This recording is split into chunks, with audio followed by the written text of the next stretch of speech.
Hey everyone, welcome back to the range. It's ammunition test day. I probably should start calling myself the ammo oracle because I test a lot of ammunition. We have the literal gold standard in 9mm personal protection. Literally, it's gold, Speer gold dot. 9mm, 124 grain, plus P, plus pressure, plus velocity. We'll throw him on the table and see what we have in store today. One of my followers, Robert, donated the funds to purchase this ammunition. I do believe I picked this up from Kosher Surplus at the time. This is 2021 when I recorded this. So hopefully, if I get it done this year, the prices will have stabilized by the time it's produced so that you're not paying insane prices for this stuff. Anyways, we have 5 barrel lengths afforded to us for our 9mm from 3" all the way to 16. We'll check our velocity, we'll do a practical accuracy test, and then we'll throw some of this at clear ballistics gel. This should do a very good job in our shorter barrel lengths at expanding and allowing good penetration depths. We'll start with our shortest barrel length, which is our Springfield Hellcat. Got the Apex enhanced trigger on here. I really like this gun, especially the factory sights that are on here. Being 13+1 also helps as well. Air, stupid airs. Air again. There's one.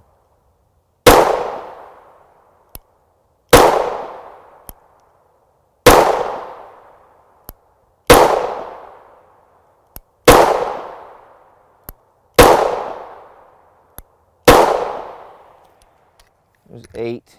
And now our 4". This is a Gen 4 Glock 19 MOS. Have a hollow sun in here. I would say this is probably a good majority of what people probably EDC wise, if they're going to carry a larger gun, probably a 4" barrel here.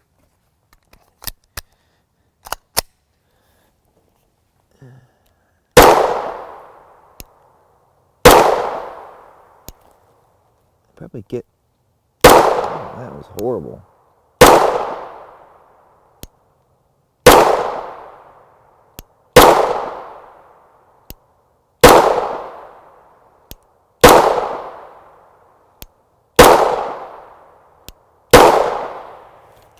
We got all 10 rounds that time.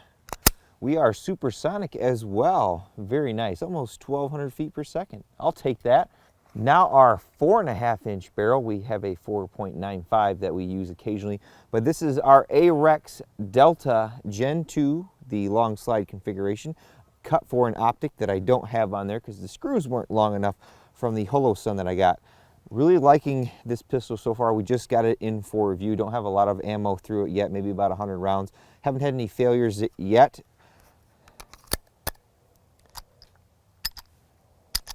Except for that. So one thing I noticed is sometimes it doesn't, it kind of catches on the magazine there. It's actually digging into the bullet nose there. Interesting.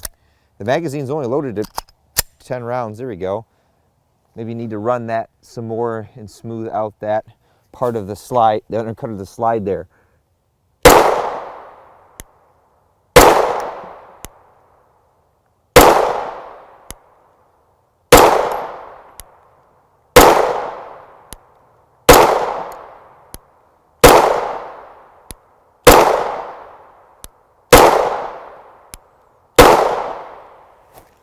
Well, now we're missing a whole ton of them. Let me try to get 2 more through this guy. It's trying to rain on me. Weather said it wasn't supposed to rain.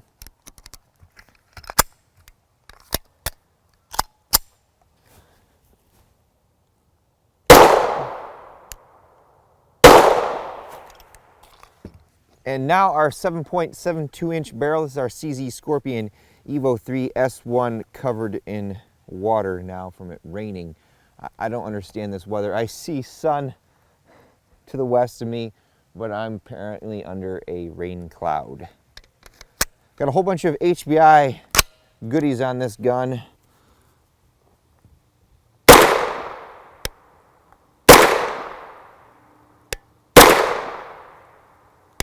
Apparently we're not getting the chronograph reading now. What the hell?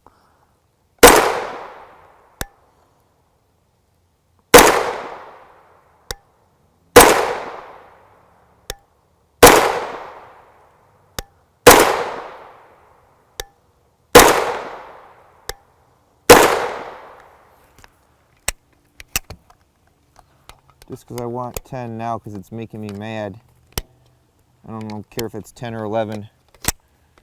The weather is making me angry.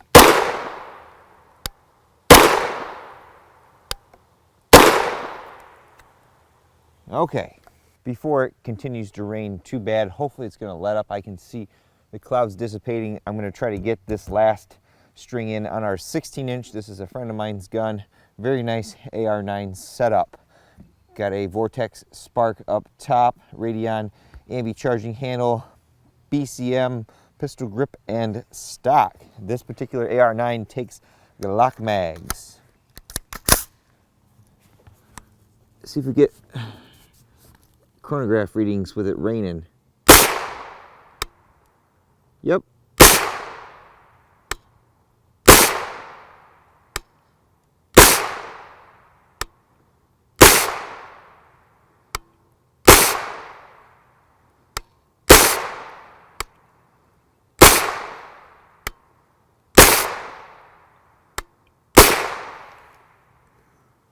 Those are pretty warm velocities for a plus P loading. I like it. For any of you that don't remember my Underwood gold dot video, very good accuracy, and even today that is very apparent with that bullet design. We are at 25 yards with the 16-inch rocking a, I think, 16 or 18 power scope. I think it's set to 12 power. So, you know, I've got really good control of the bullets, and I'm in a lead sled. But 0.648 and 0.578 at 25 yards, I am not going to complain about that. There is a little bit of wind today, but not too much right now when I've been shooting. Very, very accurate bullet, at least in a PCC.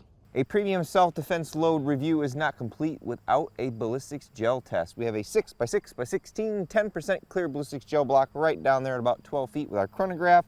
It has been shot already, but there's enough purchase area left on the block that we should have enough for these JHPs. We'll take a shot from all 4 different barrel lengths and see what this guy can do. If I get situated on here correctly, this is going to be the upper right hand corner. Actually, it ended up being dead center middle, but you know, whatever.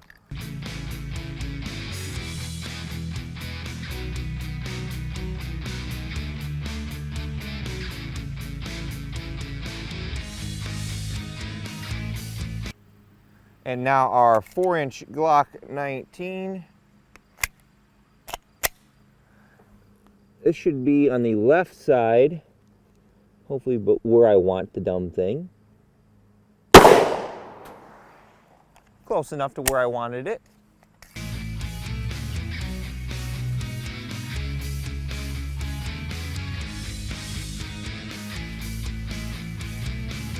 Now this is where we should pick up some speed and possibly some extra expansion with our Evo here.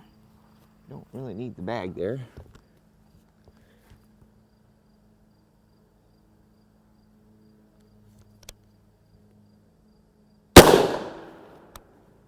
Good velocity off that guy.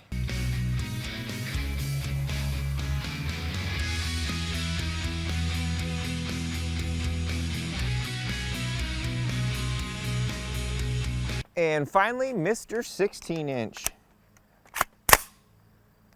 We tested the 124 grain gold dot in an Underwood loading a long time ago. I think that was a plus P plus, and it had some gnarly expansion out of the 7.72 inch, but limited penetration.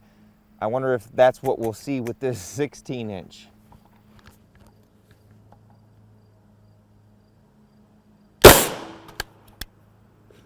Almost 1,500 feet per second. Wow.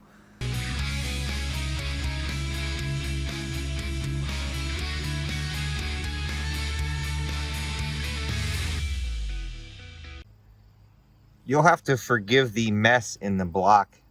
I use this for the Liberty Civil Defense testing, but I try to maximize the amount of shots I can get out of the block because these guys aren't cheap. That's why I have Patreon supporters. Anyways, we have good wound cavity performance. the first 4 inches. Typically that's what we see with jacketed hollow points in pistol calibers going at pistol velocities. We get some settling down, and then right around the 12.5-inch mark right there, that is our 4-inch. Then right around 13, right up there, is the 3-inch. And then here's a little interesting. At 9.5 inches right there is the 7.72 inch. We'll get these all out when we're done so you can see what these look like. And then our 16-inch is at 16 inches. Looks like we've got some fragmentation going on there. Probably a little over spec for what that bullet is designed for velocity-wise, but we got 16 inches of penetration. So it appears that against clear gel, the 7.72 inch offers a little too much expansion to get to the bare minimum, but your service grade and micro compact pistols are going to get you to the minimum, and a PCC with a full length barrel will get you over the minimum. Now time for a barrier. We have a quote-unquote heavy clothing test. We have 2 layers of 10-ounce denim, 2 layers of a nylon Cordura type fabric, and then another 2 ounces of 10-ounce denim. Mainly we're looking to ensure that this bullet is still expanding against this barrier and providing us with adequate penetration depths. Typically with some jacketed hollow point designs with really large cavities, the denim and stuff will plug that cavity up, the bullet won't expand, and then you just basically get full metal jacket-like performance.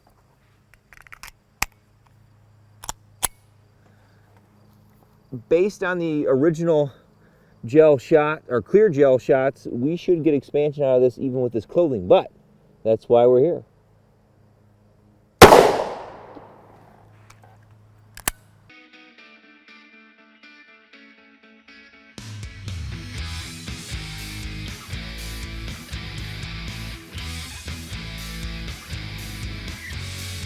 On to our 4-inch.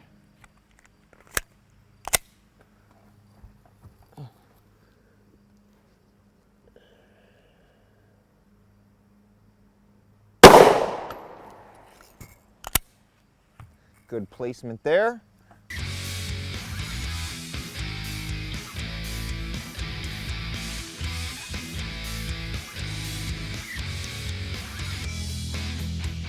Onto my favorite little 9mm sub gun, if you want to call it that, even though it's only semi-auto. Thanks NFA.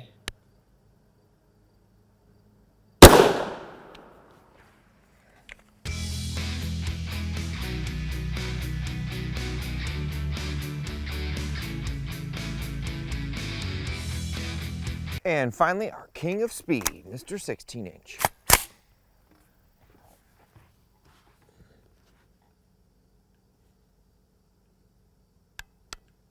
With the safety on.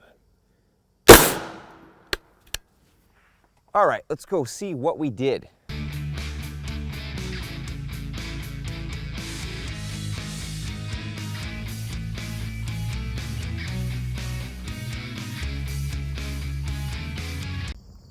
I think our material has gotten its use. We got quite a few shots in here. Time for another set.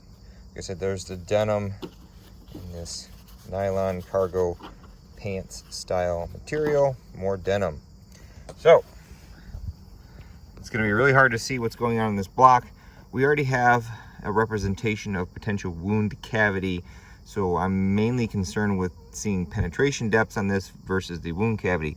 So right there is our 16-inch, and he made it right to about 11.5 inches. Right here at 17 is our 7.72 inch. 19, if it'll focus, is the 3-inch. And then our 4-inch all the way out to 22 inches. Interesting. we'll have to get these out and see what happened there. Looks like we got expansion on all 4 of them, just for whatever reason. Almost looks like the 4-inch remained nose forward, so then it kept penetrating, whereas these guys, this one's facing towards me, so it looked like it got turned sideways. This one, the base is facing me, and then this one, the 16-inch, it's kind of facing that way. All right, here are our recovered rounds in a column and row format. This top row is our bare gel 3-inch, 4-inch, 7.72, and the 16-inch. I took a couple extra shots off camera just because the expansion is really good in the 4-inch there, and that 16-inch expansion is just absolutely gnarly. Like I said, it reminds me of those Underwood Plus P Plus rounds when we fired them out of the Evo originally. And then this second row here is our heavy cloth. There's the 3-inch, 4-inch. You can tell that that heavy clothing is kind of clogging up that cavity. There is the 7.72-inch, and then the 16-inch with the good expansion there. There you have it. Now obviously there are other mediums or barriers to test rounds against, one of them being wood. I've attempted to test it against some pretty thick wood, and 2 of the other testings that I've done, the bullet fails to expand. Maybe someday I'd like to get into some drywall. The sheet metal kind of does the same thing. We still get some expansion. Windshield glass is always an interesting barrier, but is very spendy for me to get those sections of it. We'll of course get macros on all of these and some close-ups, but really good performance out of a premium self-defense, home defense, law enforcement offering. Well, everyone, it's about time to close that book on another standard ammunition test out here at the range. I always try to remain as impartial as possible when it comes to testing things so that you guys can make that final decision. I'm just another data entry point for you guys to look at. But I've said it before and I'll say it again, Speer Gold Dots are on the high end of my list for preferred self-defense personal protection round. Not only did we have good velocity from our 3 to our 16-inch with this plus P loading, but we had good accuracy as well. As far as our gel results go, I think they speak for themselves. We had ample penetration and excellent expansion in all of our barrel lengths. Our 7.72 inch is kind of that weird guy where we're getting a lot of expansion there and it's costing us a little bit of penetration depths. Some may consider that not enough. The FBI calls for a minimum of 12 inches. As I clean up, pick up, and put away down here at the range so I can get the heck out of here, I take a moment at the end of all my videos to thank all those who helped make these possible. After all, this is a hobby of mine, and without that continued support, these videos would be a lot less frequent. Number 1 is my Patreon supporters. Number 2 is vendors like Kosher Surplus, who had this available for us at the time of testing. 2021 brought really high ammunition prices that have started to come down a little bit. I think that was right around $44 a box. I have purchased it for $20 to $25 per 50 in the past, so definitely keep an eye on those prices. And of course, number 3 is you all for watching. Until next time, I'll catch you at the range.